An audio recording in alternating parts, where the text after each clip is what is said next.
मेरा नाम रिया है। मैं एक मिडिल क्लास फैमिली से बिलोंग करती थी। मैं एक न्यूरोलॉजिस्ट थी क्योंकि मेरा सपना था। मैं डॉक्टर बनना चाहती थी। मेरे मम्मी-पापा ने मेरा यह सपना पूरा कर दिया था। अब मैं डॉक्टर बनकर लोगों का इलाज किया करती थी। हम 7 भाई-बहन थे।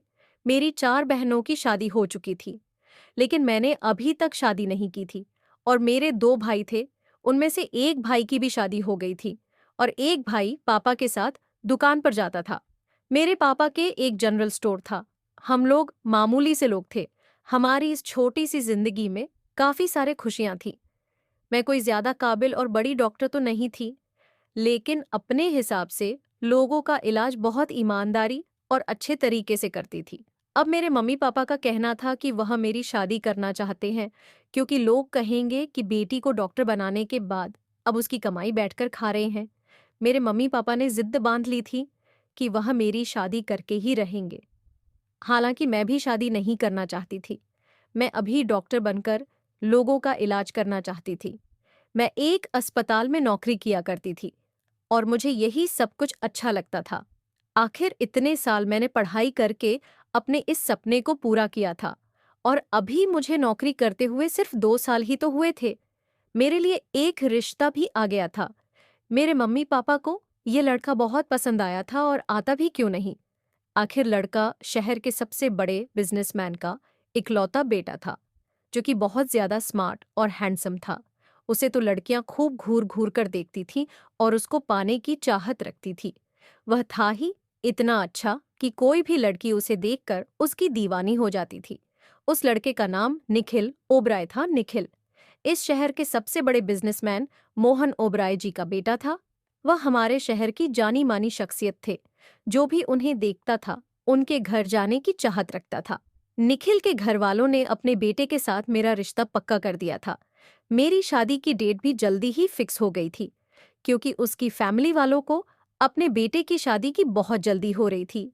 मैं बड़ी हैरान हो रही थी और कंफ्यूज भी हो रही थी कि निखिल ओबराय के माता पिता ने अपने बेटे की शादी मुझ जैसी मामूली डॉक्टर के साथ कैसे फिक्स कर दी थी। हम लोग तो उनके जोड़ के भी नहीं थे। मैं जब खुद को शीशे में देखती तो मुझे अपनी खूबसूरती पर यकीन जरूर आता था, मगर कहीं से भी मैं खुद को मोहन ओबराय के बेटे निखिल ओबराय के लायक नहीं समझती थी। ये लोग बहुत अमीर थे, इतने ज्यादा अमीर थे कि उनकी जिंदगी में किसी चीज की कोई कमी नहीं थी। फिर इन लोगों ने अपने घर की बहू के लिए मुझे ही क्यों सिलेक्ट किया था? मेरा दिमाग बार बार यही सब कुछ सोच रहा था। मैं बहुत ज्यादा परेशान हो चुकी थी। मुझे समझ नहीं आ रहा था कि इतने बड़े बंगले में रहने वाले लोगों ने मुझ जैसी एक दिमाग की डॉक्टर को अपने बेटे के लिए क्यों पसंद किया। हम लोग तो बड़े सिंपल ही लोग थे। आखिरकार हम पर इतना बड़ा एहसान कैसे हो सकता था? उन लोगों को तो अपने बेटे के लिए अपने ही स्टैंडर्ड की कोई लड़की देखनी चाहिए थी, मगर हम तो मामूली से लोग थे। हम अगर पेशे से मैं डॉक्टर थी और मुझे लोग मेरे पेशे की वजह से ही पहचानते थे, पर मैं कोई इतनी बड़ी और फेमस डॉक्टर नहीं थी। बस एक अस्पताल में नौकरी किया करती थी। फिलहाल अब इन लोगों ने रिश्ता फिक्स कर ही दिया था, तो मेरे मम्मी पापा तो इसको मेरी खुशकिस्मती जान रहे थे। मेरे दिल में कहीं ना कहीं खटका सा जरूर हो रहा था कि इस रिश्ते में जरूर कोई गड़बड़ या परेशानी होगी। मुझे किसी न किसी गड़बड़ का एहसास हो रहा था क्योंकि मेरी किस्मत तो कभी इतनी अच्छी नहीं रही थी कि मैं बेवजह ही किसी अमीर घर की बहू बन जाऊं और वहां जाकर उनके बड़े से बंगले पर राज करूं। मेरा शक इस वक्त हल्का हल्का यकीन में भी बदलने लगा था जब मेरी शादी से एक दिन पहले लड़के वालों के साथ एक औरत आई थी जो मुझे बड़ी गौर से देखने लगी। वह मुझे इस तरह से घूर कर देख रही थी जैसे अभी मुझे खा जाएगी। फिर मैंने उसकी नजरों में छुपे हुए खुफिया राजस को पढ़ लिया था जो वह मुझे बताना चाहती थी। वह मुझसे अकेले में कोई बात करना चाहती थी। मोहन राय जी के खानदान वालों की तो बात ही अलग थी, मगर वह औरत मुझे कुछ डिफरेंट लग रही थी। वह मुझे अपनी बड़ी बड़ी आंखें दिखाकर यह जताना चाह रही थी कि मुझे एक बार उसकी बात सुन लेनी चाहिए। मैं उसे वॉशरूम ले जाने के बहाने से बाहर ले आई थी। मेरे साथ बाहर आते ही उसने मुझे गौर से देखा और कहने लगी, तुम तुम कहीं पागल तो नहीं हो गई हो? मैं तो तुम्हें पढ़ा लिखा और बहुत ही समझदार समझती थी, मगर तुम तो बहुत ही बेवकूफ निकली। तुम ये नहीं जानती कि मोहन ओबराय का बेटा निखिल ओबराय तुम्हारी जिंदगी के लिए बहुत बड़ी मुसीबत बन जाएगा। हाँ, अगर तुम उसकी एक चीज ठीक कर दो तो हो सकता है कि तुम उस पर काबू पालो, हो सकता है कि तुम उस पर राज करो, लेकिन उसके लिए तुम्हें उसको ठीक करना होगा। उस औरत की बात ने मुझे बहुत ज्यादा हैरान कर दिया था और कंफ्यूजन में डाल दिया था। मैं तो यह समझ नहीं पा रही थी कि आखिर वह मुझसे क्या चाहती है। लेकिन इससे पहले कि वह मुझसे और कोई बात करती, मेरी मम्मी ने मुझे कमरे में आने के लिए आवाज लगा ली थी। मेरी मम्मी की आवाज लगाने पर वह जल्दी से वॉशरूम की तरफ चली गई थी। मम्मी मुझसे पूछने लगी कि औरत तुमसे क्या कह रही थी? तुम नहीं जानती हो कि औरत मोहन ओबराय के घर की नौकरानी है।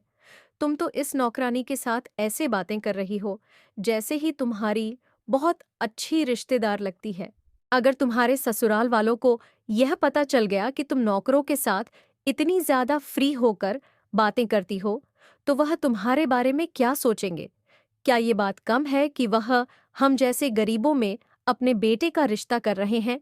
ऊपर से तुम उनके सामने गरीबों जैसी हरकतें भी कर रही हो। तुम्हारी शादी इस शहर के सबसे बड़े बिजनेसमैन के यहाँ पर होने वाली है, इसीलिए अपने आप को उन जैसा ही कर लो। तुम्हें उनको यह यकीन दिलाना जरूरी नहीं है कि हम गरीब हैं। भगवान के लिए हमारी इज्जत रख लो। मैंने अपनी मम्मी से कहा, हम गरीब कहाँ हैं? हम भी तो अच्छे खासे खाते पीते लोग हैं। मेरी मम्मी कहने लगी, उन लोगों के सामने तो हम गरीब ही हुए ना, कहाँ वह लोग और कहाँ हम। मम्मी की बात सुनकर मुझे बहुत बड़ा झटका लगा था, क्योंकि इस औरत का कॉन्फिडेंस तो कुछ और ही कह रहा था। लग ही नहीं रहा था कि वह मोहन ओबराय के घर की नौकरानी है। वह तो किसी मालकिन से कम नहीं लग रही थी और वह बातें भी मुझे मालकिन की तरह ही सुना रही थी। हालांकि मुझे उसकी बातें अच्छी नहीं लगी थी। उसकी बातें ना ही मुझे कुछ खास पसंद आई थी, लेकिन मेरे पसंद नापसंद करने से तो कोई फर्क नहीं पड़ता। असल बात यह थी कि उसने जो कहा वह सच था या झूठ था, क्योंकि उसकी बातों में सच्चाई जरूर झलक रही थी। उसने मुझसे कहा था कि तुम निखिल ओबराय से शादी करने के बाद बर्बाद हो जाओगी, यहाँ तक कि तुम उसको ठीक कर दो। इससे आगे वह कुछ और बताती। तभी तो मेरी मम्मी ने मुझे आवाज लगा ली थी और वह बाहर आ गई थी। उसकी बात अधूरी रह गई थी। उस औरत की अधूरी बात ने मुझे बहुत ज्यादा बेचैन कर दिया था, पर मेरे पास इस बेचैनी को दूर करने का कोई और रास्ता नहीं था सिवाय इसके कि मैं शादी होने का इंतजार कर लूं और शादी के बाद अपनी बर्बादी को खुद अपनी आंखों से देख सकूं। पर ऐसा कौन औरत कर सकती है? हर एक औरत का सपना यही होता है कि उसकी जिंदगी में कामयाबी हो सके, वह अपने पति के साथ खुश रह सके। उसे कुछ मिले न मिले, लेकिन उसे एक अच्छा हमसफर जरूर मिलना चाहिए। मैंने दोबारा इस औरत मतलब अंगद ओबराय के घर काम करने वाली औरत से बात करने की कोशिश की थी, मगर निखिल ओबराय के घर वालों ने मुझे इससे बात नहीं करने दी। उन्होंने इस काम वाली बेचारी को तो शहर से बाहर ही भेज दिया था। शायद उनको भी आइडिया हो गया था कि वह मुझे कुछ बताने की कोशिश कर रही है। मैंने अपनी मम्मी को यह सब कुछ नहीं बताया था कि कहीं मम्मी मेरी शादी से 1-2 दिन पहले और ज्यादा परेशान ना हो जाए। वैसे भी उनकी तबीयत खराब रहती थी। इसीलिए मैंने भगवान पर भरोसा करके इस औरत की बात को अपने ध्यान से निकाल दिया था। मैं नहीं चाहती थी कि शादी से पहले कोई नई परेशानी आ जाए, क्योंकि अब मेरी शादी में ज्यादा दिन नहीं रह गए थे। सिर्फ 2 दिन ही रह गए थे कि मैं एक नौकरानी के कहने पर कोई हंगामा कर दूं। मैं जानती थी कि उसने जो कुछ कहा था वह 100% सही साबित होने वाला था। कुछ लोग तो लोगों की शादी खत्म करवाने के लिए भी झूठ मूठ की बातें कर देते हैं, और जहां मेरी शादी होने वाली थी वहां पर तो ऐसे न जाने कितने लोग थे जो कि निखिल राय के पीछे पम बड़े हुए थे। मेरे दिमाग में भी एक बात आने लगी थी कि आखिर इन लोगों ने मुझ जैसी गरीब लड़की के साथ अपने बेटे का रिश्ता क्यों जोड़ा? कोई तो वजह जरूर होगी। अगर निखिल राय इतने ही काबिल होता तो मुझसे शादी क्यों करता? मैं तो उसके लिए एक मामूली सी लड़की थी, जबकि वह तो अपने पिता के ही लेवल के किसी बिजनेसमैन या फिर किसी और अमीर इंसान की बेटी को डिजर्व करता था। कोई ना कोई गड़बड़ तो जरूर थी, पर मैं खामोश रही थी। क्योंकि मैं नहीं चाहती थी कि मेरे घर वाले मेरी री वजह से परेशान हो जाए। पर मेरे रिश्तेदार मेरा तमाशा ज़रूर देखना चाहते थे और मैं हरगिज़ ऐसा नहीं चाहती थी कि उनके सामने मेरी कोई भी कमज़ोरी आ जाए। मैंने अपने दिल में फैसला कर दिया था कि कुछ भी हो जाए, मेरे पति ने मुझ पर कोई भी सख्ती की या मुझे बर्बाद करने की कोशिश की भी, तो मैं खुद साबित करके दिखाऊंगी कि ऐसा वैसा कुछ नहीं है। मैं कुछ ऐसा करूंगी ही नहीं कि उसे मुझसे शिकायत हो जाए, क्योंकि मेरी निखिल ओबराय के साथ शादी होने पर मेरे फैमिली वाले बहुत खुश थे और मैं उनकी इस खुशी को कम नहीं करना चाहती थी। लेकिन मैं बहुत ज्यादा परेशान थी और बेचैन थी।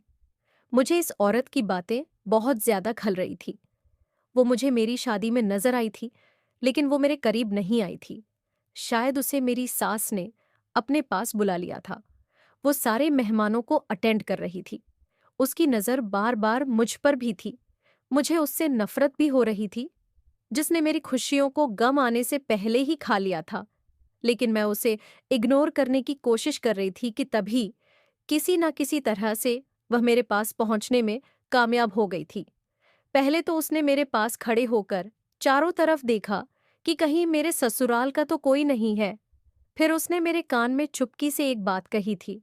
वह कहने लगी, तुमने मेरी बात नहीं मानी। अब तुम खुद अपनी बर्बादी का तमाशा देखना। जो कुछ भी तुमने किया है उसके तुम खुद ही जिम्मेदार हो। मैं अभी भी कह रही हूं कि अपने पति को तुम ठीक कर दो, वरना तुम्हारी सारी जिंदगी खराब हो जाएगी। मेरी बात को झूठ मत समझना। उस औरत की बात ने मुझे फिर से बेचैन कर दिया था। मैं अपनी शादी का फंक्शन भी खुशी खुशी अटेंड नहीं कर पा रही थी। मेरी शादी की सारी खुशियां हवा में बिखर कर रह गई थी। मैं तो बस एक ही चीज के बारे में सोचने लगी कि आखिर मुझे अपने पति के अंदर ऐसा क्या ठीक करना होगा जिसकी वजह से मेरी जिंदगी आसान हो जाएगी। वो औरत मुझे पूरी बात भी कभी नहीं बताती थी। हर बार आधी अधूरी बात करके मुझे कंफ्यूज कर जाती थी। ये कसूर शायद उसका नहीं था। उसे मौका भी तो नहीं मिलता था कि वह मुझसे अकेले में बात करे। फिलहाल वह वक्त आ गया था जब मैं विदा होकर अपनी ससुराल आ गई। मेरे ससुराल का घर बहुत बड़ा था। सारे मेहमान चले गए थे। मुझे कुछ लड़कियां मेरे कमरे तक छोड़ गई थीं। मैं दुल्हन बनकर अपने बेड पर बैठ गई थी और मैंने घूंघट डाल लिया था। मैं दुल्हन बनकर अपने पति के कमरे में आने का इंतजार कर रही थी। रात के 2 बज गए थे मुझे अपने पति का इंतजार करते हुए। लेकिन मेरा पति अभी तक नहीं आया था। बैठे बैठे मेरी कमर तक दर्द करने लगी थी। मेरी तो अब कमर अकड़ने लगी थी। मैं सोच रही थी कि आखिर अभी तक मेरा पति कमरे में क्यों नहीं आया। क्या उन्हें इस शादी से खुशी नहीं थी? मैं तो यह बातें सोची रही थी। मैं शादी वाला दिमाग लेकर बैठी हुई थी। मुझे अपने पति से मिलने की बेचैनी हो रही थी। तभी अचानक कमरे के अंदर एक अजीब सी खुशबू फैलने लगी। मुझे लगा यह खुशबू बाहर से आ रही है। जैसे ही मैंने नजर उठाकर देखा, मैं हैरान रह गई थी कि सामने तो मेरा पति सफेद रंग की शेरवानी पहने हुए खड़ा था और उसके हाथ में अगरबत्तियां थी जिसकी खुशबू सारे कमरे में फैल गई थी। वह मेरी तरफ देखकर मुस्कुरा नहीं रहे थे, बल्कि उनके चेहरे पर तो बहुत ज्यादा गुस्सा था। उनके यह तेवर देखकर मुझे बड़ी हैरानी हुई थी और मैं सोचने लगी थी कि आखिर वह ऐसे रिएक्ट क्यों कर रहे हैं। और फिर उनके हाथ में यह अगरबत्ती क्या कर रही थी। शादी की पहली रात कोई पति अपनी पत्नी के सामने ऐसे अगरबत्ती लेकर थोड़ी ना खड़ा होता है, जैसे कि मेरा पति खड़ा हुआ था। और एक यह इंसान था जिसके आते ही कमरे में एक अजीब सी हैवानियत फैल गई थी और चारों तरफ मुझे अगरबत्ती का धुआं नजर आ रहा था। मुझे बुरा तो बहुत लग रहा था। जाहिर सी बात है, हर किसी की यही ख्वाहिश होती है कि वह अपने पति का अच्छा बिहेवियर देखे, उसका पति उससे प्यार भरी बातें करे। लेकिन मेरा पति तो ऐसे खड़ा हुआ था जैसे उसे बहुत ज्यादा गुस्सा आ रहा है। अपने पति को ऐसे हाथ में अगरबत्ती लेकर खड़े हुए देखकर मुझे बहुत उलझन महसूस हो रही थी। फिर मेरी नज़र उसके चेहरे पर पड़ी तो उसके चेहरे पर पसीने के कतरे देखकर मुझे आइडिया हो गया था कि शायद वह काफी दूर से चलकर आया है। गर्मी के मौसम में इतनी दूर तक चलने से जाहिर सी बात है, इंसान को पसीना तो आ ही जाता है। पर मुझे हैरानी तो इस बात की थी कि रात के इस टाइम पर मेरा पति कहाँ से आ रहा था और वह यह सब कुछ क्या कर रहा था। ऐसे शादी वाले दिनों में तो इंसान अपना बहुत ख्याल रखता है। मेरे पति ने अगरबत्ती एक तरफ को लगा दी। अभी मैं यही सब सोच रही थी कि मेरा पति मुझसे माफी मांगेगा, लेकिन उन्होंने तो मुझे खड़ा होने के लिए कह दिया। मैं उनकी बात सुनकर हैरान रह गई थी। अपने पति की बात मानते हुए मैं बेड से उतरकर उनके सामने आकर खड़ी हो गई थी। तब उन्होंने मुझसे बड़े कड़वे शब्दों में सवाल किया, जो कि बहुत मोहब्बत भरे अंदाज में किया जाता है। वही सवाल मेरे पा ने बहुत ही कड़वे शब्दों में कहा था कि क्या तुम मुझसे प्यार करती हो? जाहिर सी बात है, एक पत्नी का जवाब तो हाँ में ही होता है। मैंने भी ऐसा ही किया। मैंने हाँ में जवाब दिया कि मैं आपसे बहुत प्यार करती हूँ। भगवान का शुक्र है कि उसने आपका भाग्य मेरे भाग्य के साथ जोड़ दिया, तो मैं आपसे ही मोहब्बत करूंगी ना। ये तो इस भगवान की देन है। तभी अचानक मेरे पति बोल पड़े और कहने लगे, बस, पर ज्यादा अच्छाई की देवी बनने की जरूरत नहीं है। निखिल इतना चिल्लाकर बोले थे कि उनकी आवाज की गूंज सुनकर मैं तो डर गई थी। मुझे अब इस नौकरानी की बातें याद आने लगी थी कि कहीं वह सच में तो नहीं कह रही थी, पर इतनी सी बात पर कंफ्यूज होना भी तो ठीक नहीं था। मैं अभी यही सब कुछ सोच रही थी कि मेरे पति ने मुझे और ज्यादा कंफ्यूजन में डाल दिया था।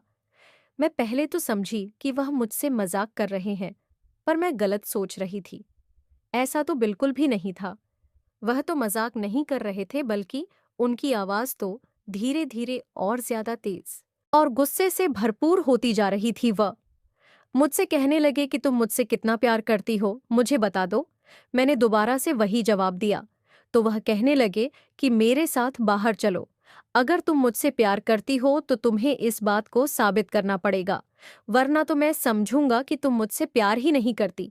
एक औरत के लिए अपने पति को खुश करने से ज्यादा क्या हो सकता है? मैंने कहा, आप जो कहेंगे मैं वही करूंगी, चाहे वह मेरे लिए कितना ही मुश्किल क्यों ना हो।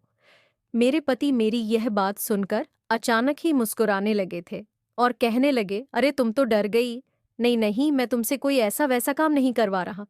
बस मैं चाहता हूं कि आज की रात हमारी कुछ स्पेशल बने।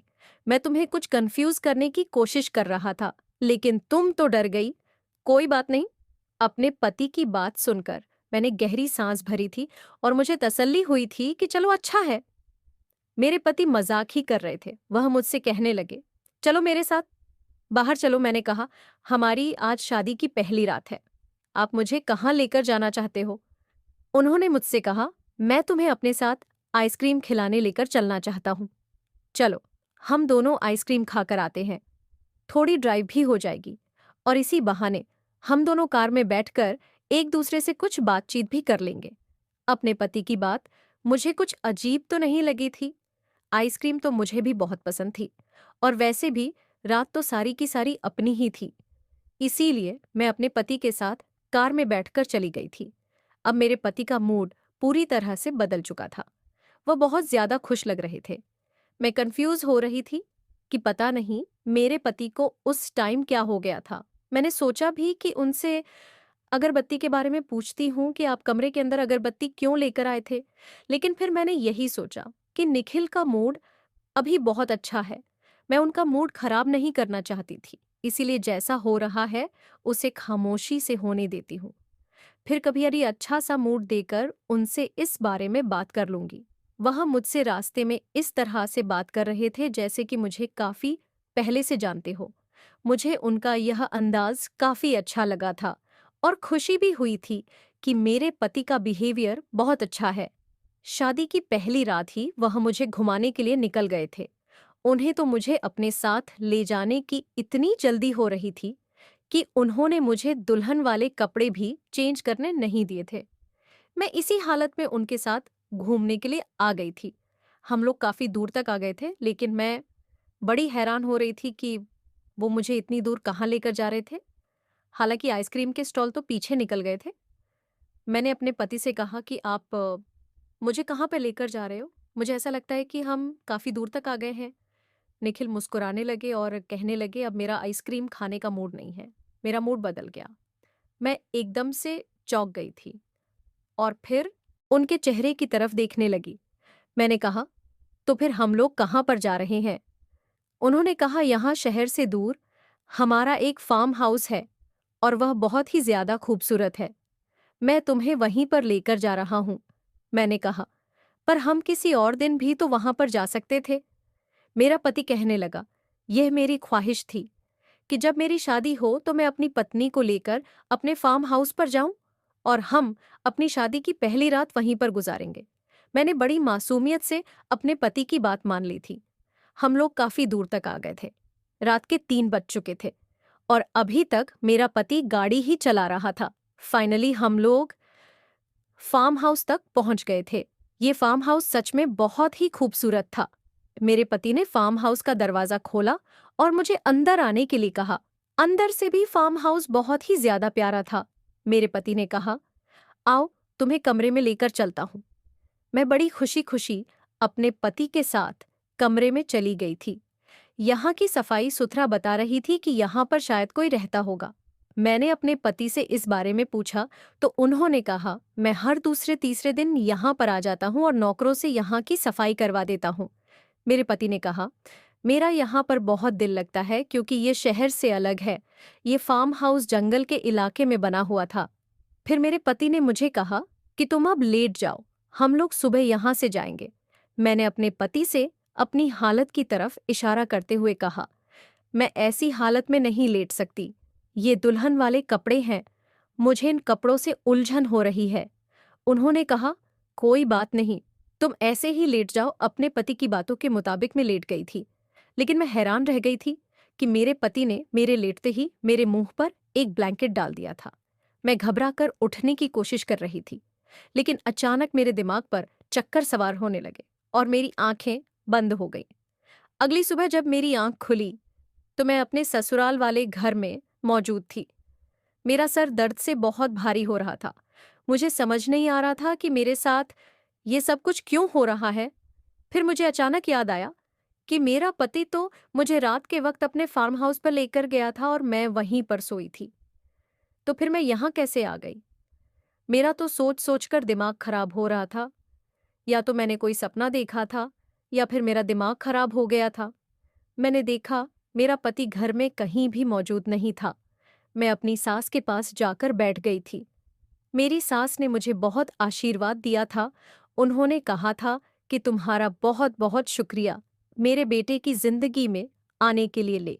लेकिन यह आशीर्वाद मेरी सास का कुछ अजीब नहीं था कि मैं उनके बेटे की जिंदगी में नहीं आई, बल्कि उन्होंने अपने इतने अमीर बेटे को मेरे जिंदगी में इवॉल्व किया है। घर में सब लोगों का बिहेवियर मेरे साथ बहुत अच्छा था, लेकिन वह नौकरानी, वो मुझसे बड़ी दूर दूर रहती थी। मैंने सोचा था कि अच्छा है, ये मुझसे दूर ही रहे, क्योंकि इसने मुझे मेरे पति के बारे में न जाने कैसी कैसी बातें बताई थी और मेरा ध्यान भटकाने की कोशिश भी की थी। मुझे अपने पति के घर आने का इंतजार था। वह शायद ऑफिस चले गए थे। मैंने नोटिस किया था कि रात के टाइम पर जब मेरा पति घर आया तो उन्होंने अपने पेरेंट्स के साथ बैठकर खाना नहीं खाया था, बल्कि नौकरानी से कहा था कि मेरा खाना मेरे कमरे में ही ले आओ। और ना ही उन्होंने अपने पेरेंट्स से किसी तरह की कोई बातचीत की थी। मेरी सास ने मुस्कुराकर मुझे देखा और कहा कि बेटा तुम भी जाकर निखिल के साथ ही खाना खा लो।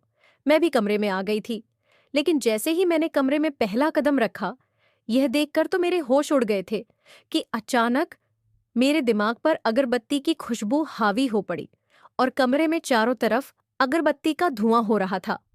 मेरे पति ने घूरकर मेरी तरफ देखा था। नौकरानी खाना लेकर आ गई थी। मैं उन्हें जैसे ही खाना देने लगी तो उन्होंने मुझसे कहा कि तुम्हारे हाथ से खाना नहीं चाहिए, मैं अपना खाना खुद खा सकता हूँ। अपने पति का बदला हुआ मूड देखकर मैं फिर से बहुत हैरान रह गई थी। और फिर यह अगरबत्ती, मैंने अपने पति से को कोई भी बात करना अभी ठीक नहीं समझा था, क्योंकि इस टाइम वह फिर से मुझे बहुत गुस्से में लग रहे थे। जैसे कि कल थे, मैं अपने लिए खाना लेकर एक तरफ सोफे पर बैठकर खाने लगी थी और मेरे पति वहीं बेड पर बैठकर खाना खा रहे थे। मैं अपने पति के इस बदले बदले बिहेवियर से रुक रुक कर परेशान हो रही थी। मेरे पति का बिहेवियर खाना खाने के बाद फिर से बदल गया था। उन्होंने मुझसे कहा, क्या तुम खाना खा चुकी हो? मैंने कहा नहीं, अभी खा रही हूं। उन्होंने जल्दी से मेरे हाथ से प्लेट अपने हाथ में ले ली और कहने लगे, ये खाना अच्छा नहीं है, छोड़ो, मुझे भी खाने में मज़ा नहीं आया, चलो हम दोनों बाहर होटल से खाना खाने चलते हैं। मैंने कहा, लेकिन खाना तो अच्छा है। उन्होंने कहा, तुम बहुत सवाल जवाब करती हो, जबरदस्ती। उन्होंने मेरा हाथ पकड़ लिया और कमरे से बाहर निकल आए। कहने लगे कि हम लोग होटल में खाना खाएंगे, घर का खाना मुझे भी ज्यादा पसंद नहीं है। इस तरह जबरदस्ती से मुझे अपने पति का घर से बाहर ले जाना बिल्कुल भी पसंद नहीं आया था। एक बार उन्हें मेरी मर्जी तो पूछनी चाहिए थी फिर से। वह मुझे कहीं दूर लेकर आ गए थे और खाना खाने के लिए किसी होटल पर भी नहीं रुके थे। मैंने अपने पति से कहा कि हम लोग कहाँ जा रहे हैं। होटल तो पीछे निकल गए। उन्होंने कहा, हम लोग फार्म हाउस जा रहे हैं, मैंने खाना ऑर्डर कर दिया है, हम लोग वहीं खाना खाएंगे। फिर मेरे दिमाग में आया और मैंने अपने पति से पूछा कि कल रात हम लोग फार्म हाउस में गए थे, तो फिर सुबह अचानक मेरी आंख घर पर कैसे खुली थी। मेरे पति ने कहा कि तुम फार्म हाउस पर जाते ही लेट गई और तुम्हें फौरन ही नींद आ गई थी। तुम इतनी गहरी नींद में सो रही थी कि तुम्हें तो अपने पति से बात करने की भी फुर्सत नहीं थी। यहाँ तक कि मैं तुम्हें सुबह घर पर लेकर आया और तुम्हें तब भी पता नहीं चला। तुम इतनी ज्यादा गहरी नींद में सोती हो, मुझे नहीं पता था। अपने पति की बात सुनकर मैं खामोश हो गई थी और दिमाग पर जोर डालने लगी थी कि क्या मैंने ऐसा ही किया था। हालांकि मैं अपने घर पर तो इतनी गहरी नींद में नहीं सोई थी। घर में मैं थोड़ी सी भी आहट होती थी तो मेरी अचानक से आंख खुल जाती थी। तो फिर अब मेरी नींद को क्या हो गया था। मेरा पति मुझे फिर से फार्म हाउस ले गया, लेकिन वहां पर उन्होंने कोई खाना नहीं मंगवाया था। उन्होंने वहां जाते ही फिर से मुझे लेटने के लिए कहा।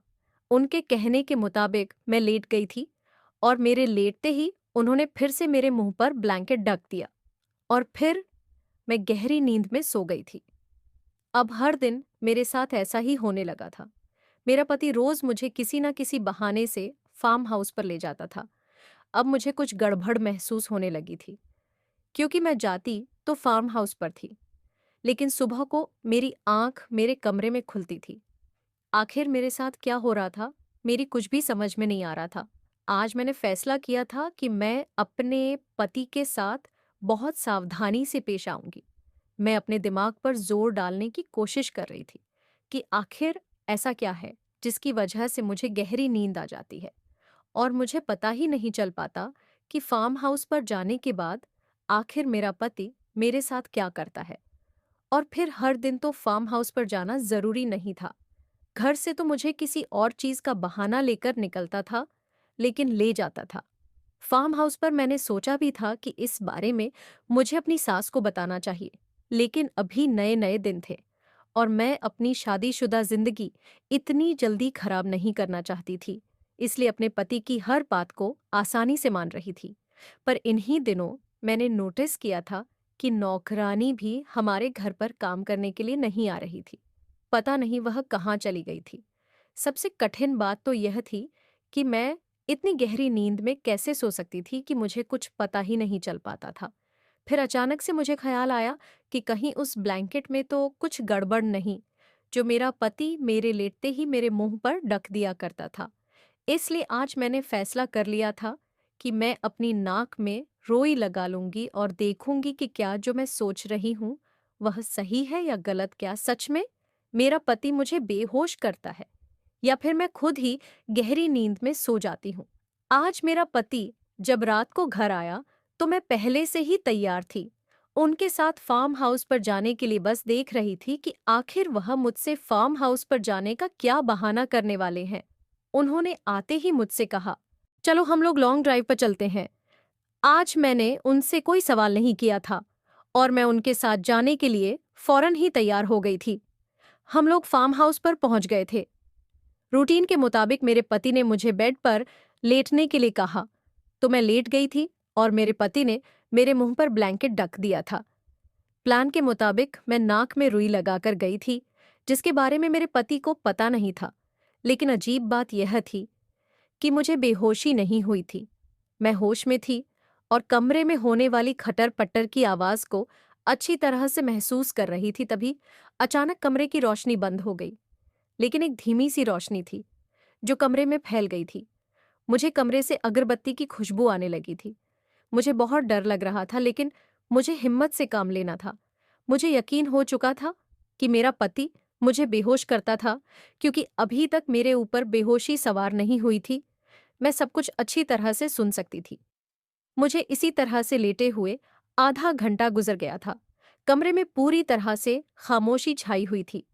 मैंने धीरे से ही ब्लैंकेट को अपनी आंखों से हटा दिया था, लेकिन यह देखकर तो मेरे होश उड़ गए थे कि मेरा पति मोमबत्तियां के घेरे में मैं बीच में बैठा हुआ था और बहुत सारी अगरबत्तियां उसके आगे जल रही थी। कमरे में खुशबू फैली हुई थी।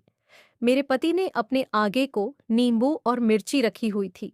इसका मतलब ये था कि मेरा पति जादू कर रहा था। वो आंखें बंद करके न जाने क्या क्या पढ़ रहा था। मेरी कुछ भी समझ नहीं आ रहा था। मैं तो अपने पति को देखकर डर गई थी। मैंने इसी तरह से अपनी आंखें बंद कर ली थी, क्योंकि मैं नहीं चाहती थी कि मेरा पति मुझे होश में देखकर मेरी जान का दुश्मन बन जाए। लेकिन अब मैंने सोच लिया था कि मैं उस नौकरानी से पूरी बात पूछकर ही रहूंगी, जो मुझे बार बार निखिल से शादी करने पर मना कर रही थी। इसका मतलब यही था कि वह सच कह रही थी कि मेरा पति ठीक नहीं है, मुझे उसे ठीक करना होगा। लेकिन वह यह सब कुछ क्यों और क्या कर रहा था, ये मुझे अभी तक नहीं पता था, और इसके बारे में मुझे वह नौकरानी ही बता सकती थी। मैंने सोच लिया था कि यहाँ से फ्री होते ही मैं उससे बात करके ही रहूंगी। इसी तरह से 4-5 घंटे गुजर गए थे। निखिल ना जाने क्या करता रहा था। फिर उसके बाद उसने मेरे मुंह से ब्लैंकेट हटा दिया था और ना जाने मेरे मुंह पर क्या पड़कर फूका था। मैं उछल कर रह गई थी। उसने मुझे गोद में उठाया और गाड़ी की पीछे वाली सीट पर लिटाकर वह मुझे घर ले आया था और उसने बेड पर मुझे लिटा दिया था। तभी तो हर दिन मेरी आंख सुबह घर के बेड पर ही खुलती थी। पति के घर से निकलते ही मैं फौरन नौकरानी के पास गई। भगवान का शुक्र था कि वह आज काम पर आई थी। मैंने उसे जल्दी से अपने कमरे में बुलाया और कमरे का दरवाजा अंदर से बंद करने के बाद उसे पूरी बात बताई और कहा कि अब तुम मुझे बताओ कि तुम यह सब कुछ कैसे जानती हो, और तुम मुझे पूरा सच बताओ। फिर उसने जो कुछ मुझे बताया उसे सुनकर मेरे होश उड़ गए थे। नौकरानी ने मुझे बताया कि दरअसल निखिल के माता पिता ने बचपन से ही उसे अकेला छोड़ दिया था। इन दोनों को दौलत का बहुत ज्यादा शौक था, इसीलिए इन्होंने अपने बच्चों का बचपन बर्बाद कर दिया। ये दोनों अपनी जिंदगी में मगन रहे। छोटा सा निखिल, जिसे माता पिता के सहारे की जरूरत थी, उनके प्यार की जरूरत थी, लेकिन माता पिता ने अपने बेटे पर ध्यान नहीं दिया और अपने बेटे को नौकरों के हवाले कर दिया। नौकर तो माँ बाप की तरह बच्चों का ख्याल नहीं रख सकते, इसलिए निखिल हॉरर मूवीज, जादू टोने वाली मूवीज एंड गेम्स भी हॉरर टाइप जैसे ही खेलने लगा था। वह अकेले रह रहकर उसके दिमाग पर जादू टोने वाली बातें सवार हो गई थी, क्योंकि उसे कहानी भी जादू टोने वाली ही पसंद थी। वह अपने मोबाइल के अंदर जादू टोने की और भूत की कहानियां सुनता था और उनकी वीडियोस देखता था। वह इस अलग दुनिया में रहने के बाद अपनी इसी दुनिया में पहुंच गया है। उसने अपने आप को पूरा इसी तरह से बना लिया। जब जवान होने के बाद उसके माता पिता को पता चला कि उनका बेटा उनके काबू में नहीं है, तब उन्होंने उसकी शादी करने का फैसला किया। निखिल की पहले 2 शादियां हो चुकी हैं और उसकी दोनों ही पत्नियां उसकी इन हरकतों पर उसे छोड़कर जा चुकी हैं। अब की बार उन्होंने अपने बेटे के लिए तुम्हें चुना था। मैं इसीलिए तुम्हें समझा रही थी कि तुम्हें अपने पति को ठीक करना होगा, पर तुमने मेरी बात नहीं समझी। नौकरानी की बात सुनकर मेरे होश उड़ गए थे। मुझे अपनी किस्मत पर अफसोस भी हुआ था कि मेरी शादी एक ऐसे इंसान के साथ हो गई जो एक अलग ही दुनिया में रहता है। लेकिन इसमें कसूर उसका नहीं है, इसमें कसूर उसके माता पिता का है, जिन्होंने बचपन में उसे अकेला छोड़ दिया, जिससे अकेलेपन का शिकार होकर वह इस तरह का हो गया। लेकिन मैं उसे छोड़कर नहीं जा सकती, बल्कि मुझे उसे ठीक करना होगा। मैंने अपने सास ससुर से इस बारे में बात की थी। वह लोग मेरी इस बात पर बहुत शर्मिंदा हो रहे थे। मैंने कहा था कि आप लोगों ने अपने बेटे की जिंदगी बर्बाद करने के साथ साथ मेरी भी जिंदगी और उन 2 बेचारी लड़कियों की जिंदगी को भी बर्बाद कर दिया, जो पहले निखिल से शादी करके जा चुकी हैं। वह तो अच्छा है कि आपके बेटे से जादू टोना नहीं आता, वरना वह ना जाने क्या कुछ कर बैठता। मेरे सास ससुर बहुत शर्मिंदा हुए थे और हाथ जोड़कर मुझसे माफी मांग रहे थे। उन्होंने कहा कि तुम्हें ही अब हमारे बेटे का ध्यान रखना होगा, हम लोग कुछ नहीं कर सकते। मैंने अपने कुछ सीनियर डॉक्टर्स को अपने हस्बैंड की कंडीशन के बारे में बताया था। उन्होंने मुझे लंदन के लिए कंसल्ट किया था, जहां से मैं अपनी पढ़ाई पूरी करके आई थी। मैं अपने पति को बेहोशी का इंजेक्शन देने लगी थी ताकि मेरा पति अब कोई ऐसी वैसी हरकत ना करे, और मैं उसे लेकर लंदन चली गई। वहां जाकर मेरे पति का इलाज चल रहा था और मेरे पति की कंडीशन अब काफी बेहतर हो गई है। मेरे इस होनहार और दरिया दिल्ली से मेरे सास ससुर भी बहुत खुश है। मैं आप लोगों से रिक्वेस्ट करना चाहती हूँ कि प्लीज अपने बच्चों का बचपन खराब मत करिए। अपने बच्चों के साथ रहिए, उनको टाइम दीजिए। ऐसा ना हो कि दौलत की वजह से या बिजी शेड्यूल की वजह से आप अपने बच्चों को ही खो दें। बच्चों को पेरेंट्स के साथ की और उनके प्यार की बहुत जरूरत होती है दोस्तों। उम्मीद करती हूँ आपको हमारी कहानी पसंद होगी। कहानी पसंद आई है तो वीडियो को लाइक करें, चैनल पर नए हैं तो चैनल को सब्सक्राइब करें और हाँ, नोटिफिकेशन बेल को जरूर दबाएं ताकि अगली अपडेट सबसे पहले आपको मिले।